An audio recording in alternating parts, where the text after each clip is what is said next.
Hello everyone, welcome to schedule 3। Punjab में potash भंडार की खोज।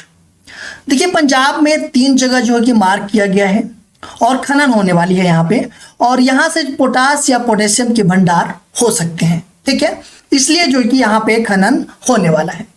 देखिए, अगर हम बात करें पोटास या पोटेशियम की, तो ये जो है कि उर्वरक बनाने में इसका उपयोग होता है। और आपको पता है कि हमारा जो देश है वो कृषि प्रधान देश है, तो कृषि में जो भी हम अनाज उगाते हैं उसमें उर्वरक डालते हैं, और उर्वरक को बनाने में पोटास का महत्वपूर्ण भूमिका है। ठीक है, देखिए यहाँ पे इससे पहले भी दावे किए गए थे, लेकिन कुछ समस्याओं की वजह से यहाँ पे खनन नहीं हो पाया। तो इस वीडियो को पूरे ध्यान से देखिएगा और अपने दोस्तों में शेयर कीजिएगा, और जो लोग चैनल पे नए हो वो चैनल को सब्सक्राइब कर बेल आइकन को प्रेस कर लीजिएगा। तो स्टार्ट करते हैं।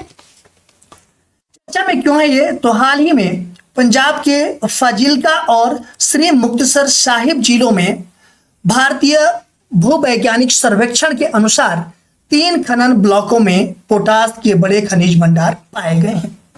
कहाँ पे पाए गए हैं, तो ये पंजाब का जो फाजिल्का है और श्री मुक्तसर साहिब है, ये दोनों जिलों में 3 जगह जो है कि 3 खनन ब्लॉकों में पोटास के बड़े खनिज भंडार पाए गए हैं। ये किसके अकॉर्डिंग, तो भारतीय भूवैज्ञानिक सर्वेक्षण के अनुसार।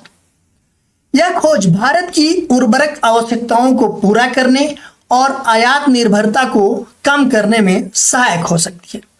देखिए, अगर यहाँ पे खनन हो रहा है और पोटास या पोटेशियम मिल रहा है, तो जो भी उर्वरक की आवश्यकताएं हैं वो जो है कि हमारी कुछ पूरी होगी, और जो हम आयात पर निर्भर हैं, जो कि दूसरे देशों से हम पोटास या पोटेशियम मंगाते हैं, वो जो है कि कम हो जाएगा। ठीक है, अगर हमारे यहाँ ही उत्पन्न हो रहा है या फिर हमारे यहाँ ही मिल रहा है, तो हम जो दूसरे देशों से मंगा रहे हैं वो जो है कि हम आश्रित जो है कि कम होंगे, क्योंकि हमारे पास रहेगा तो हम किसी दूसरे देश पे कम आश्रित होंगे। पंजाब में पोटास भंडार की खोज भारत की खनन और कृषि अर्थव्यवस्था के लिए एक महत्वपूर्ण घटना है।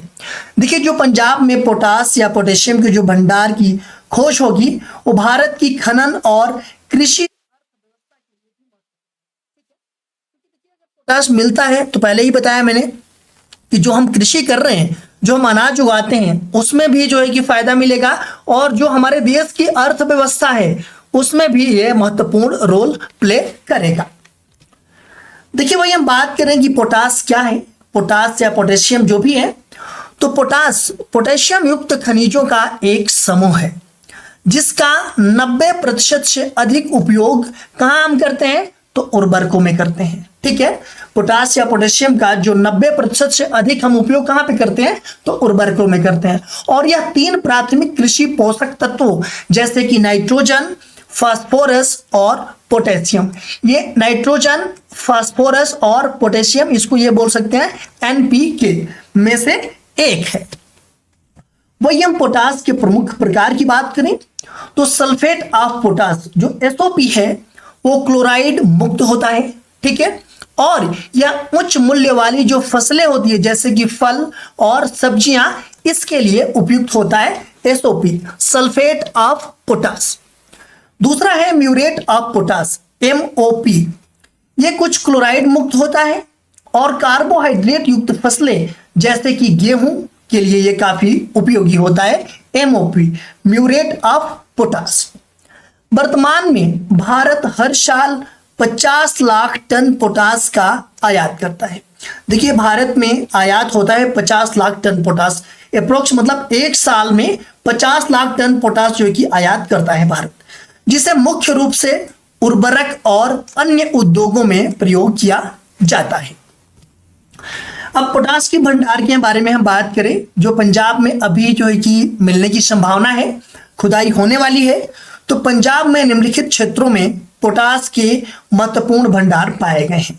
किस किस क्षेत्रों में, तो कबरवाला, ये जो है कि मुक्तसर साहिब जिला में पड़ता है, शेरेवाला और रामसरा ये जो कि फाजिल्का जिला में पड़ता है, और शेरगढ़ और दलमीर खेड़ा ये भी जो है कि फाजिल्का जिला में पड़ता है। मतलब कि ये 3 जो है कि साइट है, कबरवाला, शेरेवाला और रामसरा, शेरगढ़ और दलमीर खेड़ा, ये जो कि 2 डिस्ट्रिक्ट है, जो कि फाजिल्का में 2 साइट है, और एक जो है कि मुक्तसर साहिब में है। तो ये 3 साइट पे जो है कि भंडार पाए गए हैं। यहाँ पे अभी खुदाई स्टार्ट होगी। ये भंडार लगभग 18 वर्ग किलोमीटर के क्षेत्र में फैला हुआ है। देखिए, पंजाब के अलावा भी हमारे देश में पोटास पाया जाता है। कहाँ पे? तो राजस्थान में। राजस्थान में मुख्य रूप से कहाँ पे? नागौर और गंगानगर बेसिन में पोटास के भंडार मिले हैं, जिसमें गंगानगर और हनुमानगढ़ जैसे जिले शामिल हैं। राष्ट्रीय खनिज सूची NMI 2020 के अनुसार भारत में कुल 23,091 मिलियन टन पोटास संसाधन उपलब्ध है। ये जो है कि NMI जो है, इसके अकॉर्डिंग 2020 के अकॉर्डिंग जो है कि कितना जो है कि उपलब्ध है हमारे पास पोटास? तो 23,091 मिलियन टन पोटास संसाधन उपलब्ध है, जिनमें से 89% राजस्थान में स्थित है। और पंजाब की खोज 2017 के बाद से ध्यान में आई।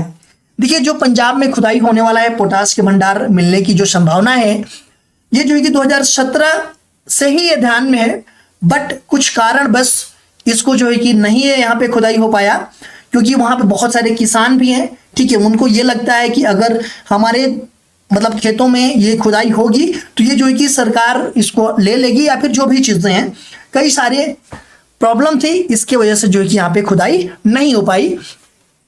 देखिए, खनन में देरी के क्या कारण है? खनन में देरी के ये कारण है क्योंकि 2017 से ही यहाँ पे ये पिक्चर में आया है।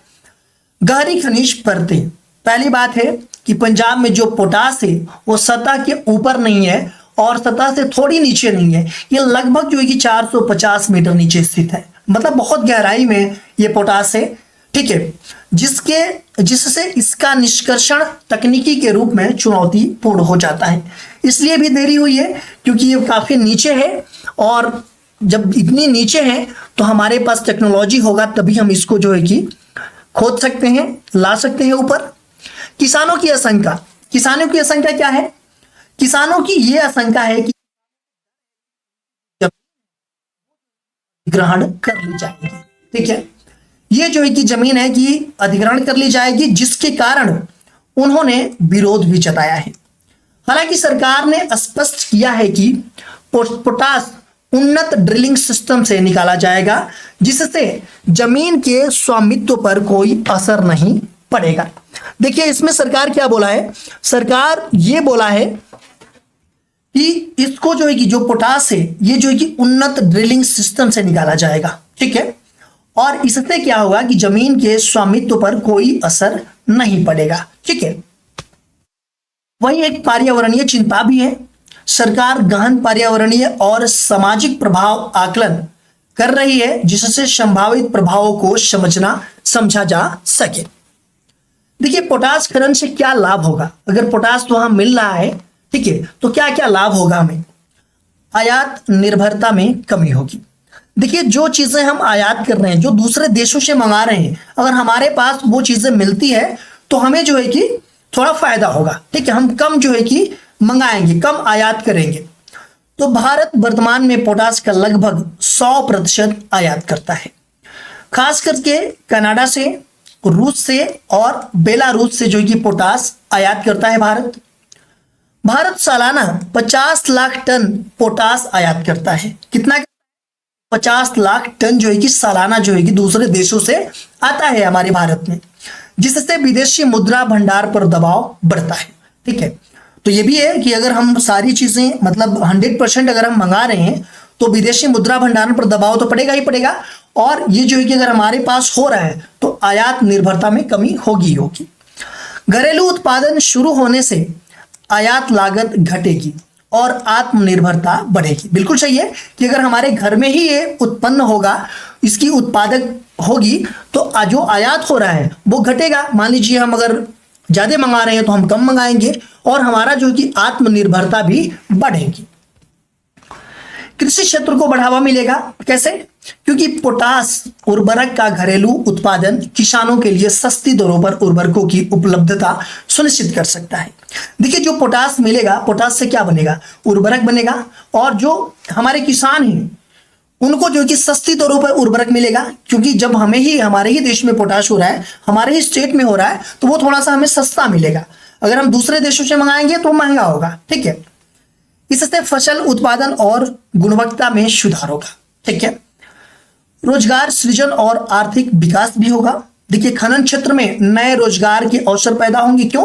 क्योंकि अगर खनन होगा तो वहां पे बहुत सारे टेक्नीशियन की जरूरत पड़ेगी, बहुत सारे लेबर की जरूरत पड़ेगी, जो स्थानीय लोग होंगे उनकी जरूरत पड़ेगी। तो इससे क्या होगा कि स्थानीय अर्थव्यवस्था को बढ़ावा मिलेगा। राजस्व और रॉयल्टी लाभ। केंद्र सरकार के पास खनिजों की नीलामी का अधिकार है, लेकिन राज्य सरकार को रॉयल्टी मिलती है, ठीक है। जो केंद्र सरकार है उसके पास जो है कि अधिकार है खनिजों को नीलामी करने का। लेकिन क्या होता है कि अगर जिस स्टेट में ये सब सारी चीजें मिलती हैं तो उस स्टेट सरकार को रॉयल्टी मिलती है, ठीक है। तो पंजाब सरकार ने पहले ही कब्रवाला ब्लॉक की नीलामी को मंजूरी दे दी है। संभावित चुनौतियां और चिंताएं क्या क्या हैं इससे? तो किसानों का विरोध। जमीन के अधिग्रहण को लेकर किसानों की चिंताओं को दूर करने के लिए सरकार को ठोस आश्वासन देने की जरूरत है, क्योंकि किसान तो ये सोचेंगे ना कि हमारे यहाँ खेतों में अगर खुदाई हो रही है, ड्रिलिंग हो रही है, तो ये जो है कि सरकार अधिग्रहण कर लेगा। हालांकि ऐसा होता है कि अगर मतलब ऐसा कुछ होता है तो उसको मुआवजा देना पड़ता है, मतलब देती है कुछ न कुछ चीजें। दूसरी बात है कि पर्यावरणीय प्रभाव। खनन से जल प्रदूषण और भूजल स्तर में गिरावट जैसी समस्या हो सकती है। अगर वहां पे खनन हो रहा है तो वहां पे जल प्रदूषण और भूजल स्तर में गिरावट हो सकता है, इस टाइप की समस्याएं आ सकती है। इसके लिए पर्यावरण सुरक्षा उपाय अपनाने होंगे। खनन तकनीकी और निवेश। गहरी खनन तकनीकी की आवश्यकता होगी, जिसके लिए विशेषज्ञता और उच्च पूंजी निवेश की जरूरत हो, क्योंकि अगर बहुत नीचे खुदाई की जा रही है तो उसमें तो विशेषज्ञता और उच्च पूंजी मतलब लगेगा ही लगेगा, ठीक है। और सरकार और निजी क्षेत्र के बीच सहयोग आवश्यक होगा। देखिए वीडियो अच्छी लगी तो आप लोग एक लाइक जरूर कीजिएगा। अगर चैनल पे नए हैं तो चैनल को सब्सक्राइब कर बेल आइकन को प्रेस कर लीजिएगा और अपने दोस्तों में अधिक से अधिक शेयर कीजिएगा।